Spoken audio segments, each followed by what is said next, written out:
Teman-teman, jadi pejuang asam lambung itu seringkali mengalami cepat capek, staminanya itu menurun. Kenapa ya bun? Padahal biasanya itu aku bisa beraktivitas normal-normal aja. Tapi ini kok gampang capek ya. Melangkah beberapa langkah aja kadang sempoyongan. Ada apa sih? Nah, menurut aku ada 4 faktor penyebabnya. Di sini aku bakal jelaskan lagi ya. Keempat poin ini menurut aku penting. Jadi kalian wajib nonton videonya sampai selesai. Semoga bermanfaat.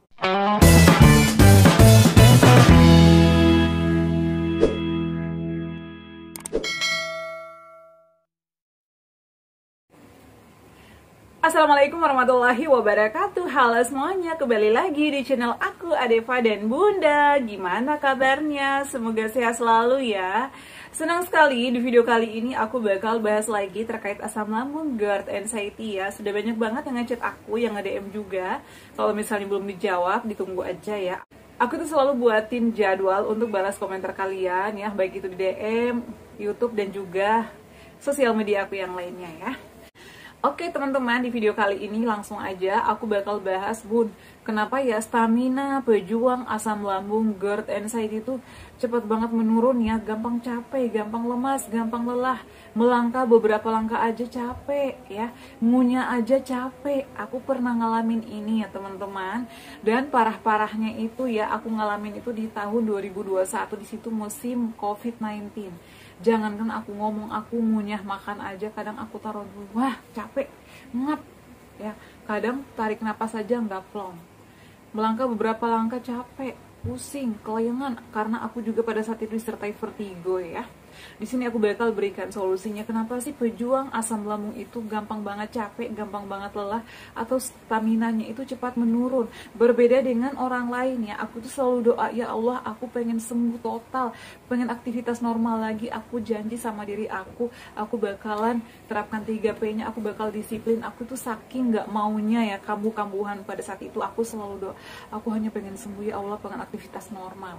Tapi alhamdulillah dengan doa, ikhtiar ya, dan juga usaha-usaha yang aku lakukan, alhamdulillah saat ini terbukti ya, aku bisa aktivitas lagi ya, aku bisa makan normal lagi meskipun aku masih menghindari ya, aku tuh nggak mau berlebihan. Nah jadi yang pertama adalah karena kenapa kita gampang capek, gampang lelah atau stamina kita menurun. Yang pertama karena kita nafsu makannya itu mulai menurun, jadi kita kadang malas makan. Kalian pernah nggak sih ngalamin malas makan? Aku tuh malas banget makan ya, perut aku perih terus ya, lagian diisi salah, nggak diisi salah. Kemudian kalaupun makan juga berat badan makin menurun. Aku juga pernah ngalamin itu ya, sampai aku tuh malas banget. Jadi kita itu meskipun lagi malas makan atau perut kita lagi perih, lagi nggak enak, harus diisi teman-teman agar kita ada tenaga. Jadi ini adalah penyebab pertama, kita itu nafsu makannya menurun. Jadi saran aku, selain kalian konsumsi air putih ya, jadi air mineral juga bagus ya, agar kita ada tenaga, nggak gampang lemas. Minum air putih sering ya, 8 gelas per hari, pokoknya harus cukup ya. Kemudian harus makan juga. Kalau misalnya lambung kalian masih perih ya, ini biasa terjadi, lambung perih, takut makan ini, takut makan itu. Jadi caranya itu adalah makan yang lembut-lembut. Saran aku konsumsi tepung Garut ya, terapi itu aja. Biasanya nih aku pada saat itu 2 bulan aku konsumsi itu udah enakan, udah perubahan, tapi harus rutin dan disiplin. Biasanya aku konsumsinya itu 3 kali sehari sebelum makan teman-teman. Jadi konsumsi tepung Garut, kemudian setelah itu minum air hangat sedikit demi sedikit, bisa dikasih madu ya.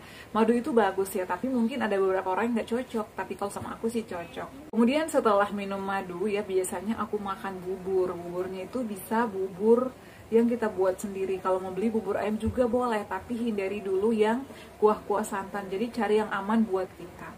Nah bun, aku itu gampang lemas ya, emang iya. Jadi caranya seperti apa agar kita nggak gampang lemas? Setelah makan bubur ya, misalnya 2 jam kemudian makan lagi, makan nasi tapi dikunyah halus. Jadi saran aku ya, daripada kita makan bubur terus menerus, itu tidak membuat kita kenyang ya, karena nasi itu kan padat. Jadi aku tuh selalu makan nasi pada saat itu, tapi nasinya jangan yang keras-keras banget ya. Nasi itu padat dan juga mengenyangkan. Kalau kita makan nasi itu kenyangnya agak tahan lama ya, meskipun sedikit, kita bisa tahan 2 jam. Kemudian untuk menu-menunya juga diperhatikan ya, bisa ayam direbus misalnya ya, ayam dikukus, ayam dipanggang. Untuk menu-menunya udah aku share ya teman-teman, kalian bisa cobain di rumah, bisa contoh, karena itu aman sama aku. Jadi jangan mentang-mentang kita asam lambung nggak boleh makan ayam ataupun ikan apapun. Jadi kita bisa mengolahnya sendiri dan tentunya yang aman buat kita. Jadi kalian boleh contoh di rumah ya. Kemudian selain itu juga ya, kalian harus minum sering meskipun sedikit-sedikit agar nggak gampang lemas. Jadi faktor pemicu pertamanya itu adalah kita menurun ya nafsu makannya. Kemudian biasanya nih pada saat aku makan, aku tuh buka YouTube, kemudian aku lihat yang mukbang atau yang SMR. Jadi aku lihat sambil nonton nih makan, aku juga kenyang ya. Videonya habis, aku udah habis juga makanannya. Itu adalah salah satu tips ya, trik jitu aku agar aku nafsu makan aku itu naik. Aku nonton ya yang ASMR atau mungkin aku lihat video-video yang lagi makan tuh enak banget lah banget. Makanya aku juga ngikutin sambil makan meskipun menu aku nggak seenak yang aku nonton, tapi alhamdulillahnya habis. Kemudian yang kedua adalah kita itu stres, banyak pikiran. Ini adalah sebenarnya pemicu utama. Atau selain pola makan kita menurun atau nafsu makan menurun, kita juga biasanya stres. Jadi stres ini adalah yang bisa memperburuk keadaan kita, karena lambung dan pencernaan dan pikiran itu sangat berhubungan erat. Jadi biasanya ya, kalau misalnya kita udah stres, takut, cemas, ini biasanya dialami oleh pejuang asam lambung GERD, anxiety. Aduh, cemas, dikit-dikit cemas. Jadi stres ini bisa menyebabkan kita turun berat badannya. Jadi caranya gimana Bun biar nggak stres? Alihkan pikiran-pikiran negatif dengan hal-hal yang menyenangkan. Lakukan hobi kalian. Aku nih kalau misalnya lagi libur kerja, daripada aku bete, aku bikin kue ya. Bikin apa ada ide aku itu ada aja ya. Tentunya ide-ide yang aman buat aku ya. Buat aku dan keluarga aku ya. Aku masak apa aja. Kadang aku nulis apa ya. Apa aja. Aku nonton, dengerin sholawat. Aku tuh seneng banget sama sholawat teman-teman. Jadi itu bisa menenangkan pikiran aku ya. Ini gak usah stres ya, pikirkan hal-hal yang menyenangkan, bisa dengan melakukan hobi kalian. Itu yang kedua ya. Kemudian yang ketiga, biasanya kita kurang tidur. Kenapa kurang tidur? Disebabkan banyaknya sensasi, misalnya perih, begah, kemudian pikirannya tidak bisa terkontrol, jadi susah tidur. Itu adalah sudah bergabung semuanya, makanya kita nggak bisa tidur, gelisah, bolak-balik bantal. Aku pernah ngalamin ini teman-teman. Kemudian kita kadang tengah malam perih perutnya, bangun lagi, takut lagi, cemas lagi. Jadi kalau misalnya kualitas tidur kita itu nggak baik atau misalnya tidur kita nggak cukup, itu juga bisa menyebabkan kita turun berat badannya ya. Gimana mau naik, makan aja susah ya, nggak nafsu makan, pikirannya banyak, yang nggak habis-habis nih di otak. Aku juga kayak gitu. Kadang suamiku bilang, kamu itu meskipun tidur ya, mikir aja, jalan pikirannya. Nggak tahu ya, aku juga kadang bingung. Jadi kalau misalnya udah hal seperti itu, kita susah tidur, hal apa yang harus kita lakukan? Jadi pada saat mau tidur nih, pakaian yang longgar ya, kemudian minum yang hangat-hangat agar perutnya juga enakan ya, yang hangat tapi jangan banyak-banyak. Kemudian balurin seluruh badan dengan minyak aromaterapi, kutus-kutus misalnya, apa aja yang penting nyaman sama kalian. Kemudian kalau misalnya pakai kipas, kipasnya itu jangan dihadapkan ke badan kalian, ya hadapkan ke tembok, yang penting kena anginnya. Kalau pakai AC juga sama ya, yang penting kita itu ada aroma apa sih, ada angin-anginnya gitu teman-teman. Kemudian pakai selimut, kalau biasanya nih aku pakai kaos kaki, pokoknya senyaman mungkin. Kemudian miring ke kiri ya, aku pakai biasanya 3-4 bantal. Kemudian setelah itu aku putar musik relaksasi, dan biasanya nih sebelum aku tidur malam, aku lakukan dulu yoga kualitas tidur. Yoga kualitas tidur sudah ada videonya, aku pernah share, agar kita nyenyak tidurnya. Jadi setelah kita melakukan yoga itu, mata itu kayak tarik gitu loh, aduh ngantuk banget, jadi enak di badan ya. Jadi itu adalah hal yang ketiga. Kemudian yang keempat ya, ini juga pernah aku alami, biasanya kita karena kekurangan darah ya, atau anemia. Karena memang aku dari dulu ya, aku itu darahnya, tensinya selalu rendah. Aku pernah HB-nya 8. Jadi itu aku kayak bawaannya itu kayak lemas aja ya, jalan aja kayak sempoyongan gitu teman-teman.